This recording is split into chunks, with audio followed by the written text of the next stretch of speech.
Les rues de Détroit sont le théâtre d'une lutte sans merci. Vive le gang! On est des gangsters. La vie a aucune valeur pour nous. On n'a peur de rien. J'ai perdu une jambe pour mon gang. Les gangs et les armes qu'ils détiennent mettent en danger la vie des enfants de Détroit. Ils passent leur temps à craindre d'autres enfants. Il y a une jeune fille à terre. On lui a tiré dessus.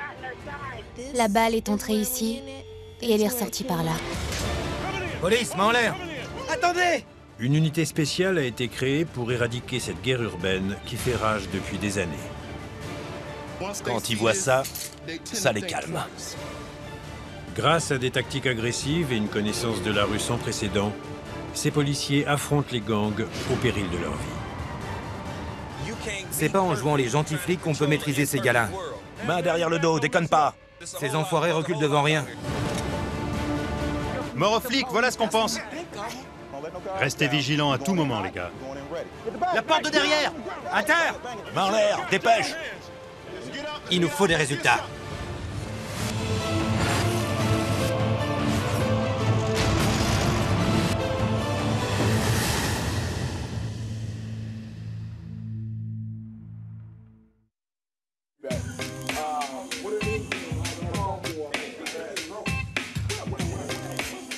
Tout le monde est là. J'ai besoin de toute la brigade. Je sais qu'on vous fait commencer tôt le matin et que vous finissez tard le soir. C'est dur comme rythme, mais c'est comme ça ici. Vous imaginez pas que vous allez finir de bonne heure le vendredi soir pour aller au ciné. Vous avez qu'à y aller le samedi matin. Il y aura moins de monde. Merci de votre professionnalisme. Continuez comme ça, soyez prudents. Revenez tous en un seul morceau.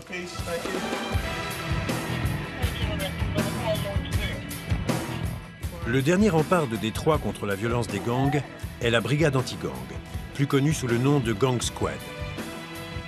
On est des chasseurs. On les arrête avant qu'ils frappent. C'est ça l'idée. Messieurs, L'anti-gang compte 70 agents très bien informés qui n'hésitent pas à se montrer agressifs pour atteindre ceux qu'ils combattent. main en l'air. Nos cibles principales sont les gangs, les armes et la drogue. Surtout les armes. Il essaye de filer. Suite à une fusillade près d'une école, le Gang Squad est omniprésent. Main en l'air, les gars. Ils patrouillent les rues et font des contrôles. Les citoyens qu'ils protègent ne comprennent pas toujours ces méthodes répressives. On nous harcèle H24. Regardez, Tous les jours. tous les jours. Nos droits, Et on n'a rien fait. nos droits civiques sont bafoués à Détroit. Ça craint. Martin Luther King aurait pas aimé. Restez à New York, dans le New Jersey, le Canada ou l'Australie. Où que vous soyez, venez pas ici. Sinon, vous le regretterez. Les gens se plaignent qu'on les harcèle. Jusqu'à ce qu'il y ait une nouvelle victime. C'est comme ça que ça fonctionne. Chaque jour est différent. Certains disent qu'on ne fait que des patrouilles de routine, mais elles n'ont rien de routinier. Main en l'air. Main en l'air, mon gros. Allez, te fais pas prier.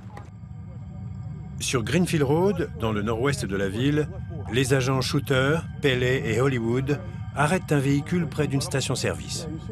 Ils pensent qu'il s'agit d'un convoi d'alcool illégal. Réfléchis bien. On l'embarque. Le chargement qu'ils découvrent est bien plus dangereux que prévu. C'est pas vrai. Pas de geste brusque, sinon tu vas ramasser ton nez à la petite cuillère. Allez, en route. Tu vas t'expliquer au poste. C'est un Glock calibre 40, avec un chargeur à grande capacité. Ce chargeur suggère que l'utilisateur ne se sert pas de son arme seulement pour se défendre. On vient d'empêcher une fusillade. Ça fait aucun doute. Il ne transporterait pas de pistolet avec un aussi gros chargeur s'il n'avait pas l'intention de tuer quelqu'un. Toi aussi, monte dans la voiture. Une arme de moins, une vie en plus. C'est ma devise. Il y a environ 900 000 habitants à Détroit. C'est une des villes américaines où les homicides sont les plus fréquents.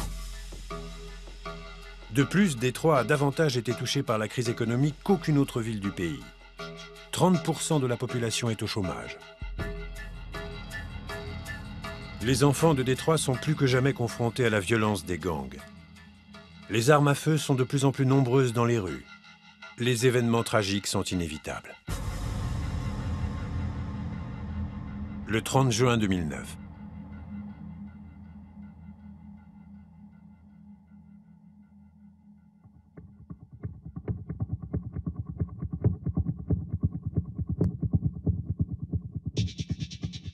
Ici le 911. Je suis à la station-service entre Warren Street et Southfield Freeway. Il y a une jeune fille à terre. On lui a tiré dessus. Elle a reçu une balle dans le ventre.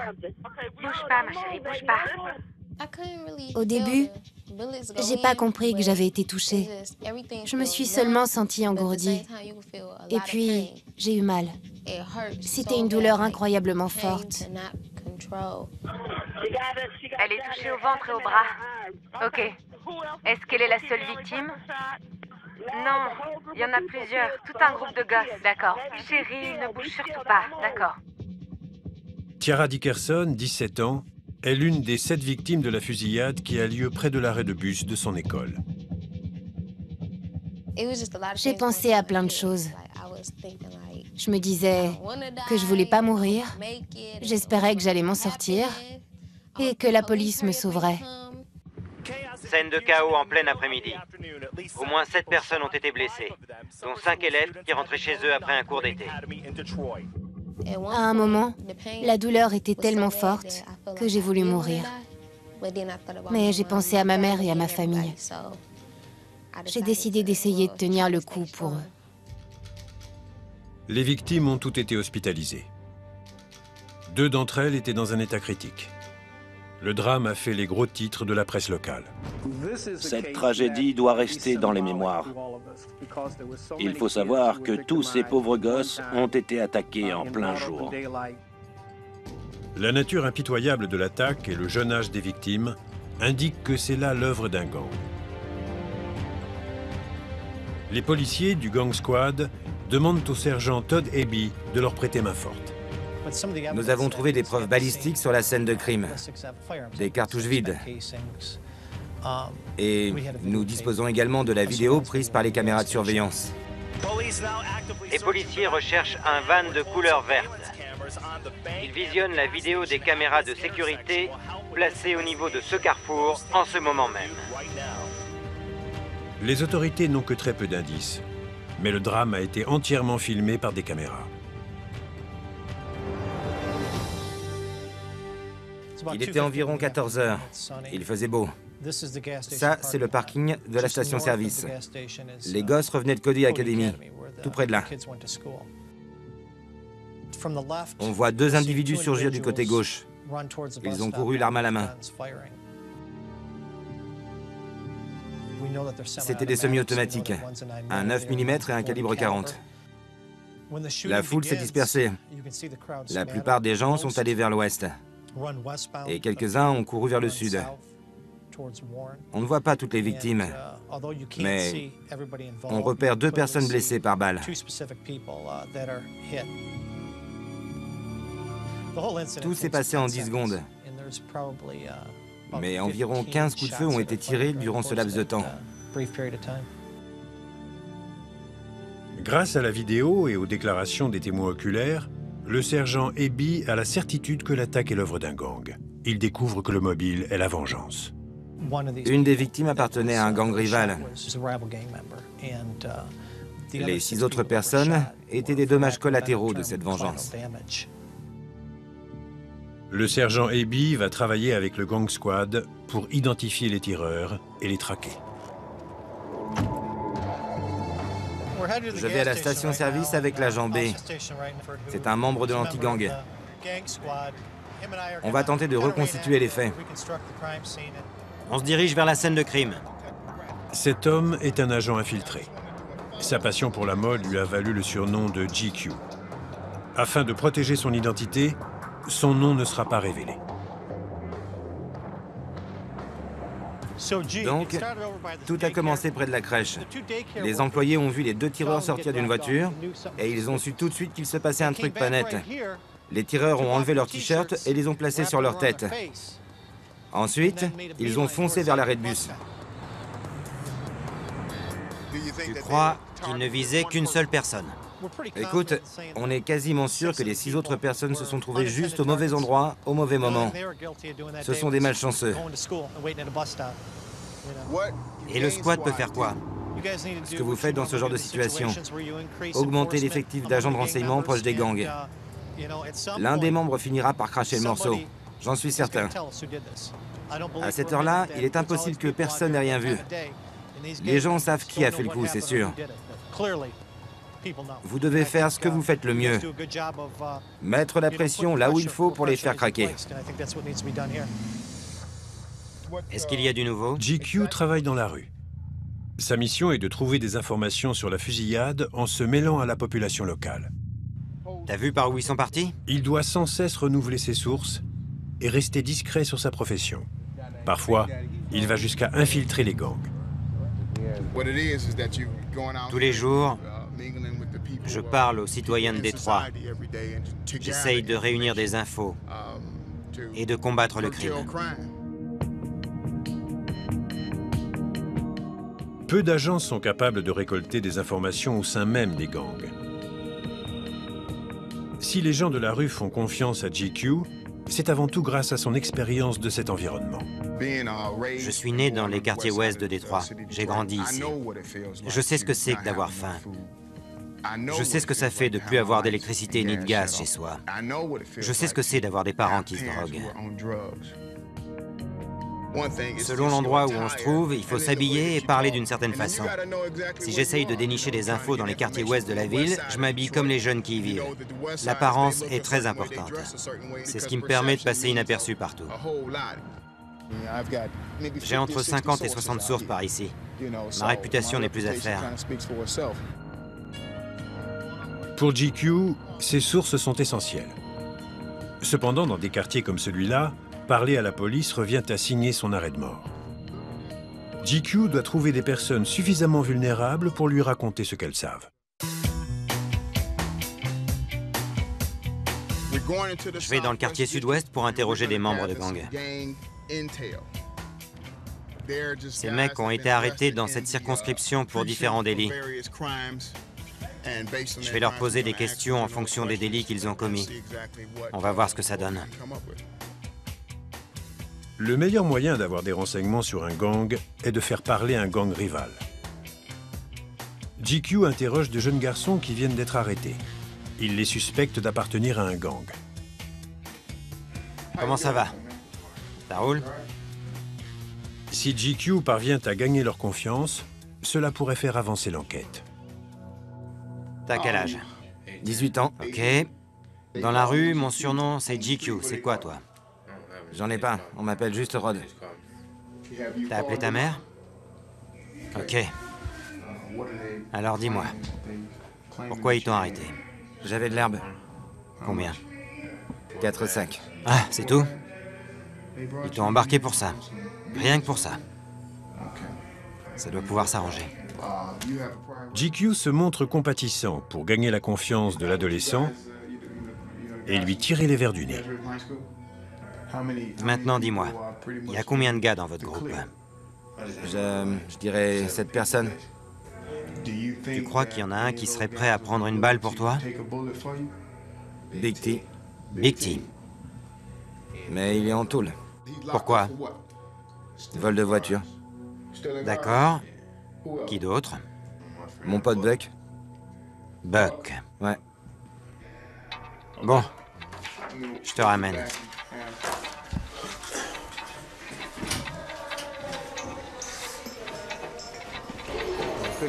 J'ai pas réussi à lui soutirer les informations que je voulais. Mais c'est un bon début. Ça va, mec? Le détenu suivant a été arrêté dans le cadre d'une autre fusillade.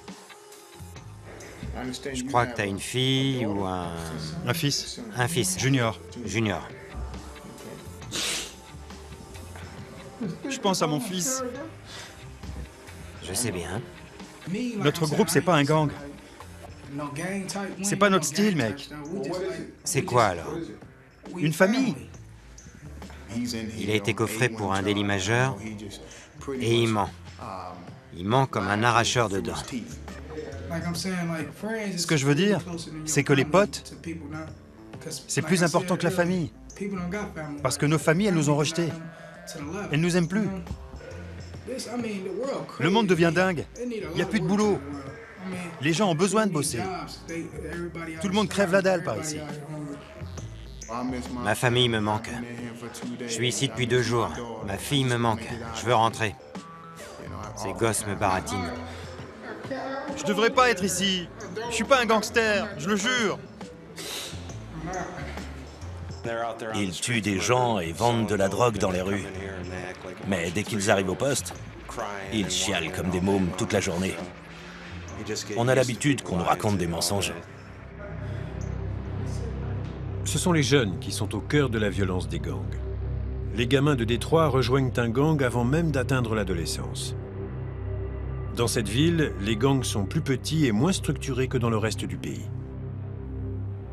Warren Evans vient d'être nommé commissaire.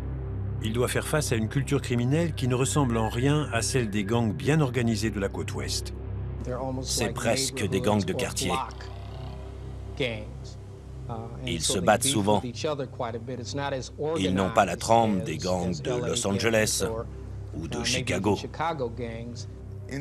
Vers la fin des années 70, les gangs avaient une hiérarchie très structurée. Ils avaient une sorte de PDG à leur tête. Mais maintenant, c'est plus le cas. D'un côté, c'est une bonne chose, mais de l'autre, ça nous complique la tâche. Il y a beaucoup de groupuscules. Il faut découvrir qui est en guerre contre qui et qui sont les meneurs de chaque gang. Or, ces derniers temps, et pour ne rien arranger, la loi du silence est plus présente que jamais dans les gangs, pas seulement à Détroit, mais aussi dans tout le pays. Aucun d'entre eux ne veut passer pour une balance. Personne ne veut passer pour quelqu'un qui donne aux flics des renseignements qui incriminent d'autres gangsters.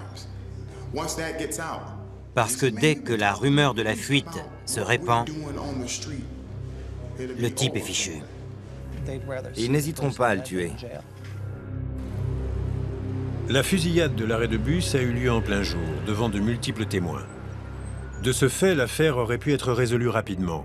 Mais la loi du silence qui règne dans les rues empêche toute progression.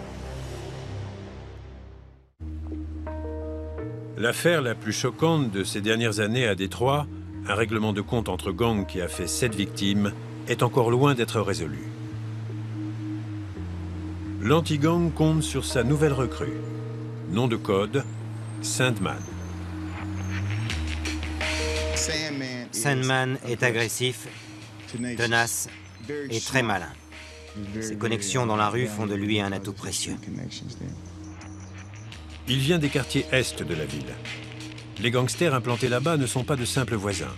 Ils font partie de sa famille. Pas mal de membres de ma famille appartiennent à un gang. Mais ils ne me mêlent pas à ça. Ils savent que ça me plaît pas. Plusieurs des cousins de Sandman font partie d'un gang baptisé les 7 Mile Bloods. Ils sévissent dans l'est de la ville. Leur territoire est surnommé la zone rouge.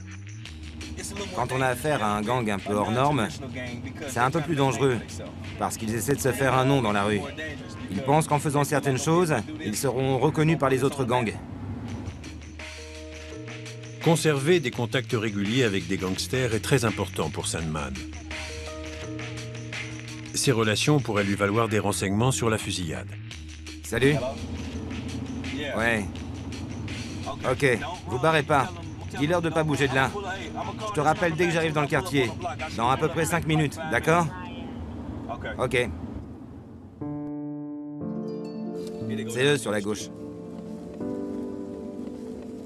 Le plus jeune membre de ce gang n'a que 13 ans. Il n'y a aucune issue. Quand on fait partie du gang, on n'en sort que les pieds devant. Trop cool les mecs, on va passer à la télé. Ouais, la classe! On est des gangsters, des monstres. La vie a aucune valeur pour nous. On a peur de rien. Aucune valeur. J'ai perdu une jambe pour mon gang. Visez ça. Mais j'en suis fier. C'est clair. Le gang, c'est tout pour nous. 7 Mile Bloods. 7 My Bloods, on est comme des frères. On forme une famille. Et on veut pas d'intrus chez nous. Mort aux flics! La tôle nous fait pas peur. Tout le monde connaît les Seven Mile Bloods. Nous, on assure. On se laisse pas faire. On gère. Oh, c'est quoi ça? Il y a des mecs qui tirent. Ça va saigner. Ça va saigner. Quand on vit à Détroit, on peut facilement finir dans un gang, parce que les gosses veulent jouer les durs. Ils veulent surtout pas passer pour des faibles. Mon père était très présent. C'était un bon père. S'il n'avait pas été là, j'aurais fini dans un gang, moi aussi. C'est certain. La plupart de mes amis n'y ont pas échappé. Souvent, je me dis que certains de ces gamins n'ont aucune chance de quitter ce quartier et de quitter cette vie. La situation empire d'année en année. Ils n'en font qu'à leur tête. Alors si un mec veut tuer quelqu'un pour réussir un rite de passage, il le fera et personne ne pourra l'en empêcher. Moi, c'est Sue Murder, compris? Bang, bang, je déconne pas. Ramène-toi, si! Quand on leur demande ce qu'ils veulent accomplir dans la vie, la plupart d'entre eux n'en savent rien. C'est ça qui est drôle. C'est complètement dingue. Si quelqu'un leur demandait s'ils ont grandi ici, je parie que beaucoup mentiraient. Ils n'ont rien ici. Ils n'ont même pas de quoi louer un appartement. Ils sont tous fauchés. Ils n'ont pas un sou.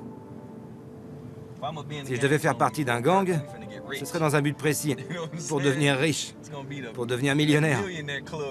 Pas juste pour me battre. C'est juste hallucinant.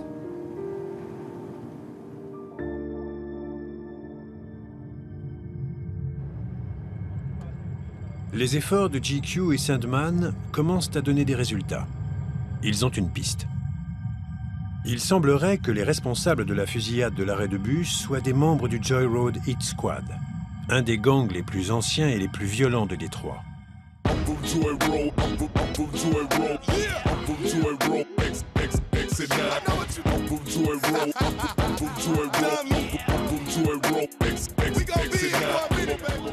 Ce gang est impliqué dans d'autres fusillades, des attaques à main armée et des carjackings.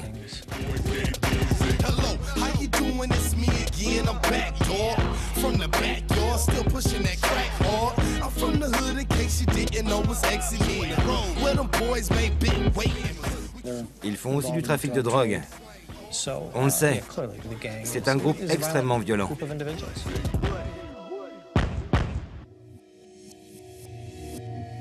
Le territoire de ce gang se trouve dans le nord-ouest de la ville. Il s'étend de Joy Road à West Chicago Street en passant par Southfield Road où a eu lieu le drame de l'arrêt de bus. La police pense que le mobile de l'attaque était la vengeance. Les tireurs visaient un adolescent membre d'un gang rival. Des témoins ont identifié 2 suspects. On n'a pas de mandat d'arrêt pour l'instant, mais on a de fortes présomptions sur certains individus. Ils sont très jeunes, ils n'ont pas plus de 20 ans et ils font partie du Joy Road Hit Squad. Leur suspect numéro 1 s'appelle Dimitrius Hinton, un adolescent recherché pour homicide dans une affaire de drogue. Hinton est toujours dans la nature. À présent, c'est à GQ et Sandman de localiser les différents suspects avant qu'ils ne disparaissent. 17h. D'accord.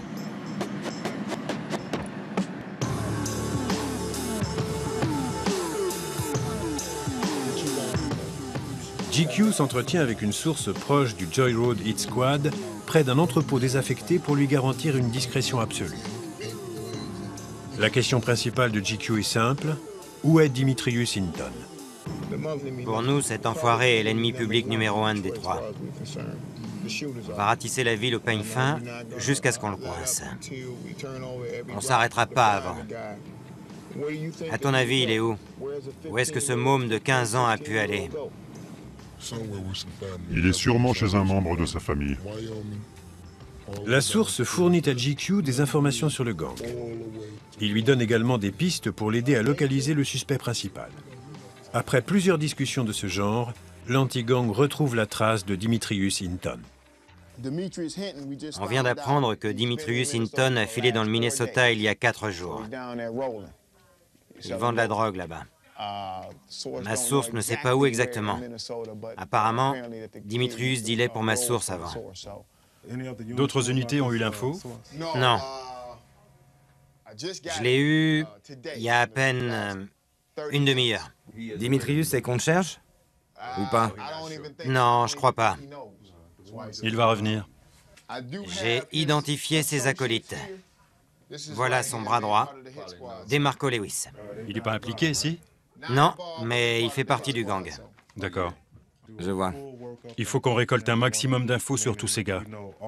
Qu'on sache qui sont leurs associés, les membres de leur famille, leurs copines, au cas où ils les contactent. Ce qui va sûrement arriver. Ouais, c'est sûr. Ils doivent guetter le retour du suspect à Détroit. Le gang squad l'attend de pied ferme.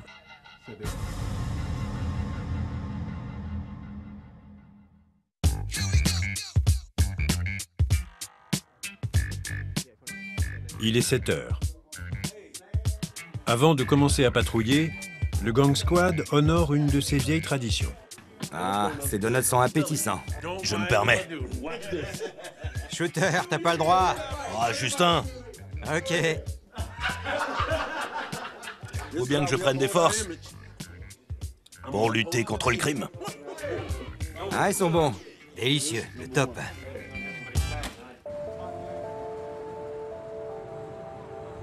Les agents Shooter et Pelley patrouillent près des écoles.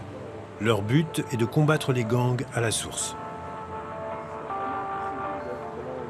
À Détroit, les jeunes rejoignent un gang très tôt, parfois dès l'âge de 9 ans. Les établissements scolaires sont un lieu de rendez-vous pour de nombreux gangs. Ils n'hésitent pas à régler leurs comptes sur place en cas de conflit. La police tient à leur montrer qu'elle est omniprésente. On doit jouer les parents. Je les mets en ligne. Je leur dis que c'est moi qui suis aux commandes. Ça, c'est le boulot d'un parent. Je les arrête quand c'est nécessaire ou je les renvoie chez eux. Mais est-ce qu'ils sont à l'abri là-bas? Après les cours, les ados doivent traverser le territoire de gangs rivaux pour rentrer chez eux. C'est à ce moment que les fusillades ont lieu la plupart du temps. L'anti-gang est sur le qui-vive. Ça va? Viens par ici. On fait d'une pierre deux coups.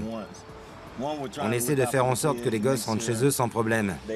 Et en même temps, on chasse. Il n'y a que comme ça que ça peut fonctionner.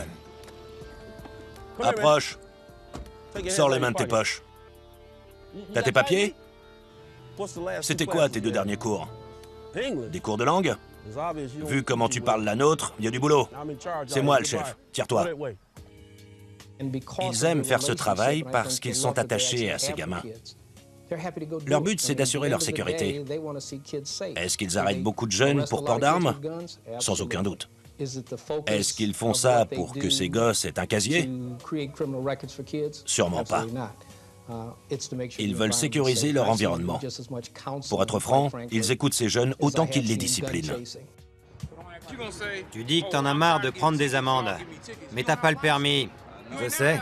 Tu viens à peine d'avoir 16 ans. Alors si t'en as marre des amendes, arrête de conduire. Les gosses oublient ce qu'on leur dit dès qu'ils passent la porte de chez eux. Ils doivent gérer leurs problèmes familiaux.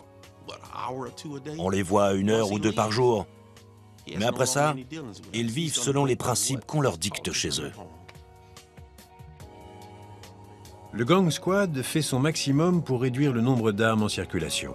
Chaque patrouille en récupère jusqu'à 3 par jour. Mais les gangs détiennent des milliers d'armes à feu obtenues illégalement. Les statistiques indiquent que ce problème culturel prend une ampleur inquiétante. Les jeunes de Détroit se familiarisent avec les armes à feu dès l'enfance, dans les magasins de jouets. Ça, c'est un jouet en plastique. On en trouve partout en ville. Je vais placer un vrai pistolet à côté du faux.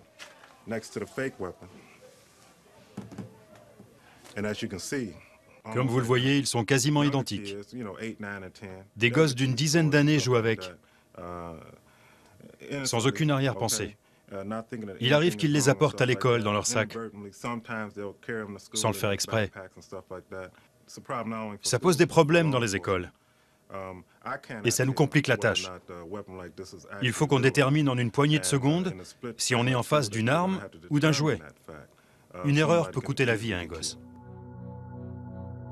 Quand j'étais gamin et que je me disputais avec d'autres mômes, on se battait, mais après c'était fini. Aujourd'hui, un groupe en attaque un autre avec des flingues. Quand les victimes sont remises des pertes, elles se vengent. C'est une guerre sans fin. Ces gosses ne règlent pas leurs problèmes à coups de poing, ils se tirent dessus. Si un type me tient tête, je vais le retrouver avec un flingue, et cette fois, c'est moi qui aurai le dessus. C'est comme ça qu'ils pensent.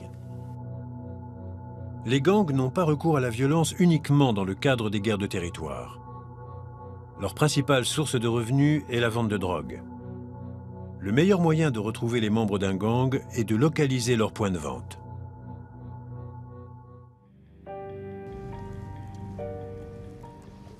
Selon les sources de GQ, le gang responsable de la fusillade, le Joy Road Hit Squad, s'est associé à un autre gang pour vendre de la drogue. Il n'est pas rare que plusieurs gangs se servent d'une même planque pour stocker leur drogue. La source de GQ lui a indiqué où les deux gangs entreposent les produits illicites qu'ils revendent. Je vais te montrer leur planque. Là-bas, il y a de la drogue et des flingues. Les gars jouent au poker. C'est un peu comme leur QG. GQ et Sandman préparent une opération afin d'obtenir des informations supplémentaires.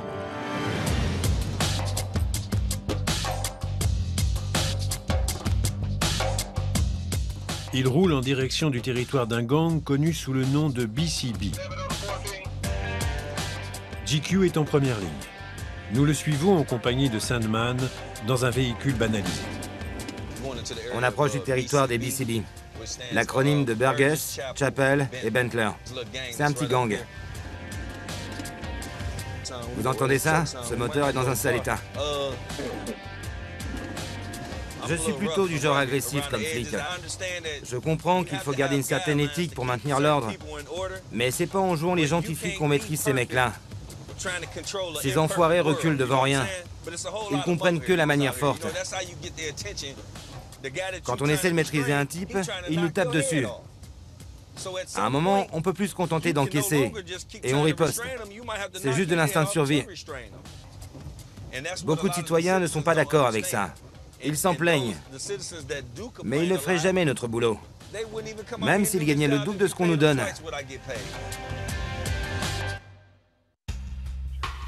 Ok, GQ, compris. D'accord. On va se rapprocher un peu. Vous voyez ces gardes? J'arrive pas à croire qu'il m'ait dit de venir aussi près. Pourquoi tu m'as dit de venir? Autant aller sous le porche avec eux. GQ et Sandman sont garés juste devant la planque des gangsters. Si leur identité est découverte, l'opération sera terminée et il pourrait y avoir du grabuge. Par mesure de précaution, nos caméras resteront à l'arrière du van banalisé. Regarde-moi ce clown. Je parie que c'est un fumeur de joint. T'as vu? Il a le poing serré. Ouais, comme s'il avait des billets dans la main. Voyons ce qu'il va faire. Ouais. Quelqu'un veut s'acheter de l'herbe. C'est comme ça qu'on repère les clients. Ils doivent arriver avec l'argent en main. C'est la règle. On risque de se faire repérer, là. Un van se pointe et personne n'en sort. On va faire semblant de s'intéresser à une maison. D'accord. Ils vont agir en tant qu'agents immobiliers afin de surveiller la planque d'un peu plus près. Quoi qu'il arrive, ils doivent jouer leur rôle. Depuis quand cette maison est vide? Salut mec. On cherche à acheter des maisons. Non, non. On voudrait se payer ces baraques là. Vous voulez acheter dans le coin? Elles valent quoi? 12 000? 15 000 $? C'est pas une bonne idée. Celle-là, elle est pas mal. Ouais, mais on dirait que cette baraque sert de squat. Ouais? Il dit que c'est une affaire? Non, il dit que ça vaut pas le coup. Elle est pourrie cette baraque. Elle est abandonnée depuis 2 mois. C'est pile ce qu'il nous fallait. Le mec puait l'herbe. C'est ce qu'il nous fallait pour avoir un mandat. GQ a été abordé par un jeune homme qui voulait savoir ce qu'il cherchait. Cette rencontre s'est révélée être décisive pour l'enquête. Ils m'observaient, ou nous observaient. Ils voulaient savoir qui on était. Par chance, j'ai reconnu le type qui m'a parlé. C'était un des suspects associés à la fusillade de l'arrêt de bus. Tu sais, un des acolytes du mec qu'on cherche pour meurtre. GQ et Sandman pourraient arrêter le suspect et l'interroger, mais cela compromettrait leur couverture. Le gang saurait qu'il est sous surveillance. Ils vont se servir de ce qu'ils ont découvert pour obtenir un mandat. Les 3 gars qu'on a rencontrés sentaient l'herbe à des kilomètres. De plus, ils ont identifié un suspect. Cela devrait appuyer leur demande. Ils ont entre 20 et 25 ans, comme mon indique me l'avait dit. Ça devrait suffire pour le mandat. Il se doute même pas qu'on est flics. Il a serré la main du diable.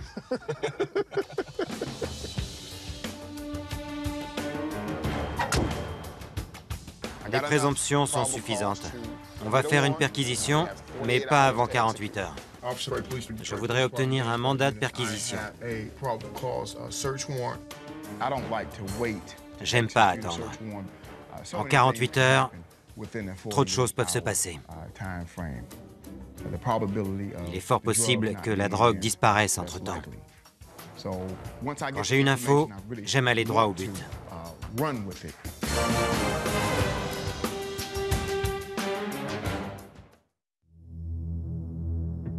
Au quartier général du Gang Squad, GQ appelle le procureur pour lui présenter sa demande. Après avoir obtenu le feu vert, il tape un rapport résumant les faits et apporte le dossier à un juge pour qu'il valide la perquisition. Salut Steve, ça va? Voilà. J'ai eu de super infos sur une planque. On l'a mise sous surveillance hier et on est tombé sur un revendeur. Il y a des chances qu'un gars recherché pour meurtre se cache dans cette maison. Il est aussi lié à la fusillade de l'arrêt de bus qui a eu lieu il y a quelques mois. Je dois voir la demande écrite. Sans ça, pas de mandat. J'ai eu l'aval du procureur assistant ce matin, par téléphone. Tu jures que le contenu de ce mandat est basé sur des faits? Oui.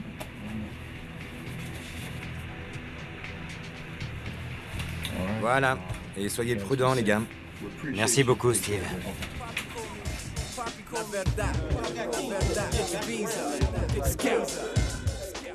Une fois cette démarche accomplie, les agents du Gang Squad sont mobilisés.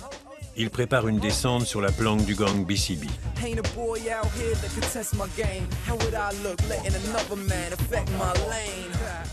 Ils doivent agir au plus vite pour mettre à profit les informations réunies par GQ et Sandman.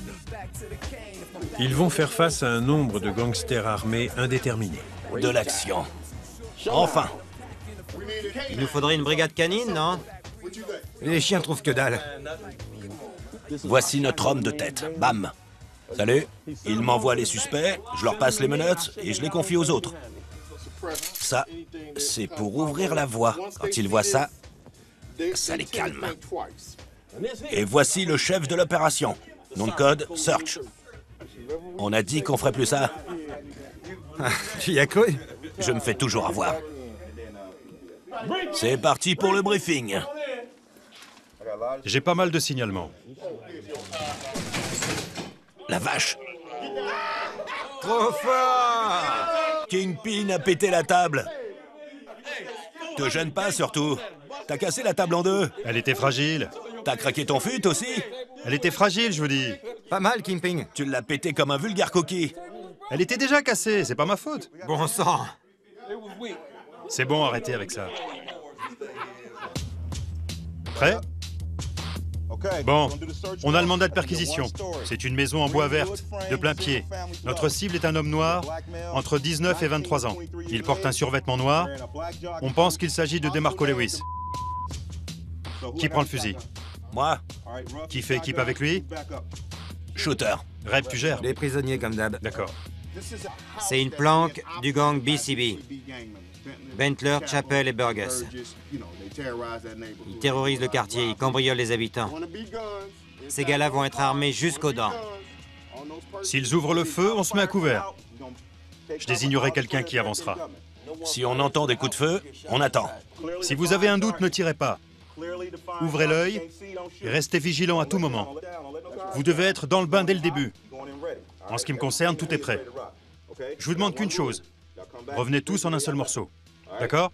On doit dire une prière. Ouais. Seigneur, merci pour cette opportunité. Merci de nous avoir guidés jusque-là. Veille sur chacun d'entre nous. Fais en sorte qu'on revienne tous ici sains et saufs. Que ton Fils, Jésus-Christ, nous montre le chemin, qu'il nous accompagne et bénisse notre mission, qu'il protège chacun d'entre nous. Amen. Allons-y, il nous faut des résultats. À terre! À terre! La porte de derrière! La porte de derrière, vite! Va avec lui. Police, on a un mandat. J'ai une hernie discale. Arrête de te foutre de moi et pose tes mains sur la caisse. Validé. C'est bon? Dépêche. Fouillez les voitures. RAS. RAS. RAS!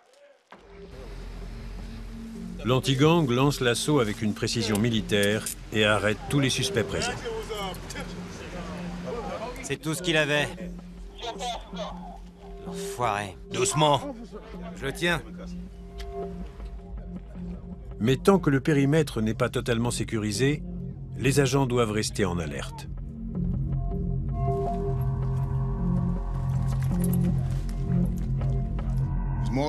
On a trouvé de l'herbe. Le trafic de stupéfiants est un délit très grave dans le Michigan. On a aussi trouvé un gars qui était en conditionnel. Et enfin, on a saisi plusieurs milliers de dollars. Les policiers ont avant tout appréhendé un suspect qui leur semble familier, et pour cause. Il ressemble beaucoup à Dimitrius Hinton, leur suspect numéro 1 dans l'enquête sur la fusillade de l'arrêt de bus. Salut, Edge. On pense avoir coincé Hinton. On l'a comparé aux photos qu'on a. Il y ressemble, mais on voudrait s'assurer que c'est bien lui. C'est lui tout craché. On doit vérifier quand même. On espère que c'est bien le type impliqué dans la fusillade. Si c'est pas lui, c'est son frère jumeau. C'est lui, c'est clair. L'affaire pourrait être résolue grâce à cette intervention. Le gang squad doit tout de même relever les empreintes du suspect pour s'assurer qu'il s'agit bien de Hinton. Ensuite, le médecin légiste devra le relier à la scène de crime. Hinton est également recherché dans le cadre d'une affaire d'homicide plus récente. Le seul indice que possède l'anti-gang de Détroit est un 9 mm. Si la brigade parvient à relier cette arme aux cartouches retrouvées près de l'arrêt de bus, ce sera un grand pas pour l'enquête. On essaie de trouver un lien entre le pistolet qui a servi durant l'homicide et les cartouches découvertes près de l'arrêt de bus. La section balistique de Détroit a récemment été fermée car elle avait commis de trop nombreuses erreurs. C'est pourquoi l'arme et les cartouches seront analysées au sein du laboratoire de l'État du Michigan. Dans ce dossier, on a dû tester plusieurs chargeurs. On nous a donné un Glock, un 9 mm. On a tiré avec les différents chargeurs et on a comparé les résultats avec les preuves issues de la scène de crime. Pour commencer, Brett a tiré plusieurs balles dans une cuve remplie d'eau. Les rainures qui apparaissent sur les cartouches sont forcément issues de l'arme testée car la cuve est scellée. L'étape suivante est de comparer à l'aide d'un microscope spécialisé les douilles à celles qui ont été retrouvées près de l'arrêt de bus. Chaque arme à feu laisse des marques uniques sur les balles ainsi que sur les douilles. Ces rainures n'ont pas leur pareil, comme nos empreintes digitales. Elles peuvent donc relier une arme à un crime sans aucune erreur possible. Si les tests indiquent que les deux crimes ont été commis avec la même arme à feu, cela constituera une preuve solide contre Dimitrius Hinton. Mais il faut parfois des jours pour interpréter les résultats. Le gang squad n'a donc d'autre choix que d'attendre la confirmation des médecins légistes. Une autre personne espère que justice sera faite. Tu viens de rentrer de l'école? Ouais. T'as fait quoi aujourd'hui? J'ai fait des maths et de la biologie. Qu'est-ce que t'as appris? T'as oublié. Pour Tiara Dickerson, la fusillade de l'arrêt de bus n'est pas qu'un fait divers ou une affaire à résoudre. C'est une épreuve bien réelle qu'elle tente de surmonter jour après jour. Les médecins se sont d'abord occupés de mon bras. Ils ont placé une broche en métal à l'intérieur. Je vais devoir la garder toute ma vie. Ils ont réparé 7 parties différentes de mon ventre. Je sais que mes intestins avaient été coupés. J'étais là quand ça s'est passé. C'était horrible de la voir aussi fragile et si proche de la mort. C'était affreux. Je savais que ce genre de choses pouvait arriver, mais je pensais pas que ça m'arriverait à moi. Cela m'a fait comprendre que ça pouvait arriver n'importe quand et à n'importe qui, quel que soit l'âge ou la couleur de peau. Maintenant, je supporte plus d'être seule. J'ai peur du noir et je me sens mal quand je suis entourée de personnes que je ne connais pas. Et je veux plus attendre le bus. Dans ces cas-là, on pense à notre famille. On se demande comment c'est possible. Comment un gosse qui se contentait d'attendre le bus pour aller ou revenir de l'école peut se retrouver stérile ou relié à une poche pour le reste de sa vie. C'est complètement aberrant. Tout ça pour aller ou revenir de l'école. Tiara sera bientôt totalement guérie. Mais des milliers de gamins de Détroit n'ont pas eu cette chance. Parle-moi de tes rêves. Mes rêves? Je veux guérir, être de nouveau sur pied. Ensuite, je voudrais finir le lycée et aller à la fac. Peut-être que j'irai en Floride. Ou que je resterai ici pour devenir avocate. Peut-être que je deviendrai éducatrice.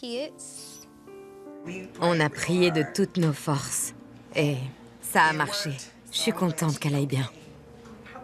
Qu'est-ce que tu fais? Je la coiffe. Applique-toi alors.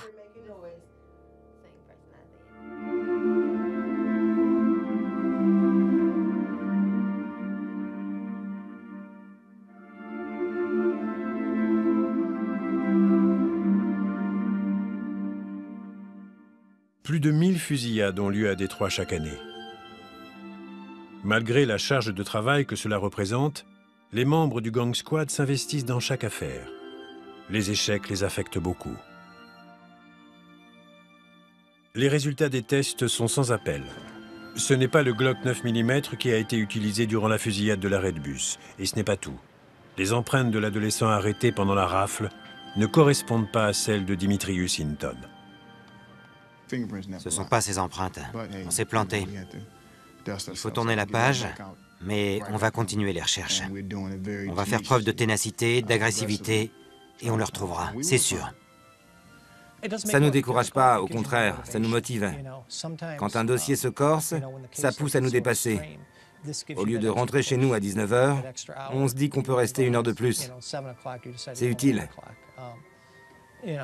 Vous savez, les difficultés nous motivent à coincer les criminels pour qu'ils répondent de leurs crimes. On travaille nuit et jour. Mon téléphone sonne sans arrêt et je traite chaque dossier comme si un membre de ma famille était concerné. C'est ça mon moteur. La ville de Détroit a du mal à se remettre de plusieurs années de débâcle économique.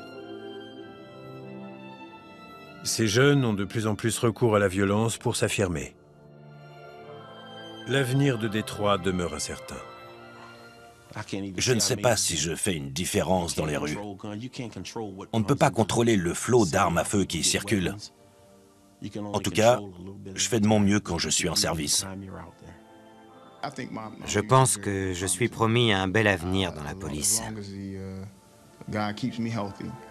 Si Dieu me garde en bonne santé. Je crois que je suis fait pour ce boulot. Ça fait 23 ans que je fais partie de l'anti-gang et j'en redemande. Je profite de chaque seconde. Je travaille avec ça, et non pas ça. Passer toute ma vie au Gang Squad? Oui, ça me plairait.